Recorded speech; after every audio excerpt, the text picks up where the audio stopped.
What is going on, guys? This is Elijah here in Football Recaps, and today I'm back with another college football prediction video. And we have the Oregon Ducks versus the Ohio State Buckeyes, and we will be watching this game at Ohio Stadium on September 11th of 12 p.m. Really? Why is it a noon game? It should be like a late game. But Ohio State is ranked 4th. Oregon is ranked 11th. This is another primetime game. It's a noon game, which kind of stinks. I wish it was more like a 3:30 game.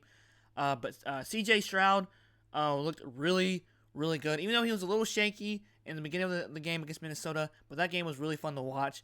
And Oregon, they kind of struggled against Fresno State, but they still won by a touchdown.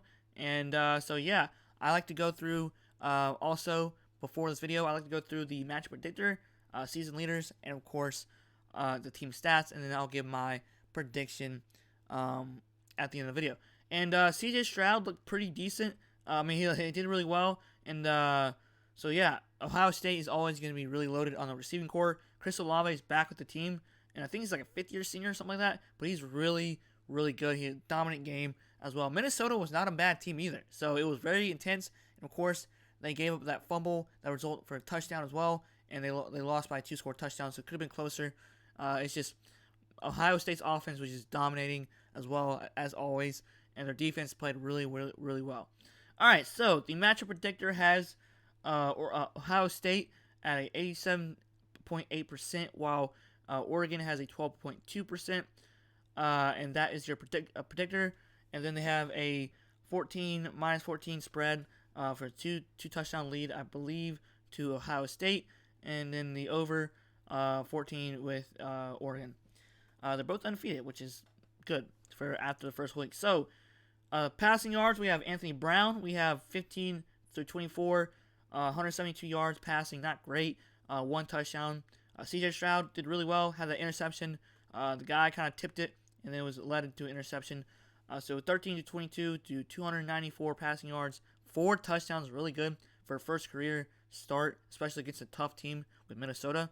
And C.J. Verdell back with the team. He had 18 carries, 74 yards, and 1 touchdown. And Williams for Ohio State had 9 carries, 125 yards, and 1 touchdown. Also, Minnesota had a really good running back, too, before he got injured, and he helped that team as well to have a closer game with Minnesota. So they did really well with the running game as well until he got hurt. And then Johnson from Oregon had 3 receptions. I think it's Jalen Johnson, right? Let's see here. Oh, Johnny Johnson, I forgot. Had 3 receptions, 76 yards, and 1 touchdown, so really good. Chris Olave had 4 receptions, 117 yards, and 2 touchdowns. So pretty good. All right, so team stats. I don't know if y'all can see that, so I'm going to scoot up more. So we have Oregon. We have 31 points, first game against Fresno State. And, of course, Ohio State, 45 points against Minnesota. Points allowed, not too bad, but it was a really close game. It was a one-score game against Fresno State. 24 points allowed, while Ohio State, 31 points. Not too bad, but they did. Actually, Ohio State struggled in the first half, and they came a long way, and they came back and beat Minnesota. So, still, it was a close game in the first half, and you have to beat Ohio State in the second half if you want to win against them. All right, so total yards, we have 31 points allowed for Ohio State. So, yeah, total yards, we have 358 towards Oregon, and, of course, Ohio State, 495, which is really good on offense. Yards passing, not so great with Oregon, 172.0, while almost 300 yards for Ohio State, which is 294. Yards rushing, we have Oregon, 186 to Ohio State's 201. Yards allowed, Ohio State's defense can be a little sketchy at times, especially if it was the first half. They gave a lot of rushing yards, and so that explains why that running back from Minnesota did really well, had 2 touchdowns. So if you can beat Ohio State from the first half, and if you can contain Ohio State and then make them pay in the second half, then I think you have a shot to beat Ohio State. You have to outcoach them in the second half. All right, so total yards allowed on defense for Oregon, not great, 373 to almost similar to Ohio State's. Less than 30 yards is 408, so not great yards allowed. Passing yards allowed, not great for Oregon, 298 to Ohio State's not too bad, to 205.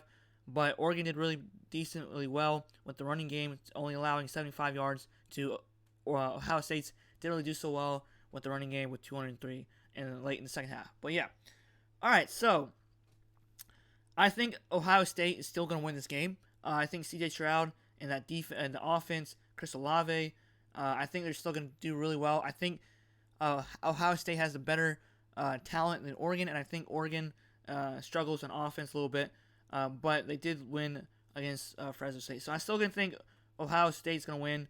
Probably, I'm going to say the spread as well, 14 points. That sounds good. It sounds about right. So I think that Oregon is going to do really well, and it's going to be tough playing at Ohio State. So Ohio State's atmosphere is tough as well. So let me know what you guys think. I like Oregon. I like Ohio State. So no harm, no bias towards each school. I think Ohio State has the edge on this one as well. Their offense is just too good in my opinion, and C.J. Stroud is a really good quarterback. And I think Anthony Brown is going to do well also. And C.J. Fernell is a good running back. So their offense needs to start clicking for Oregon. All right, guys, let me know what you guys think in the comments below and who's going to win this game. And more college football prediction videos on the way. See you guys later. Football recaps here. Have a great day. Peace out.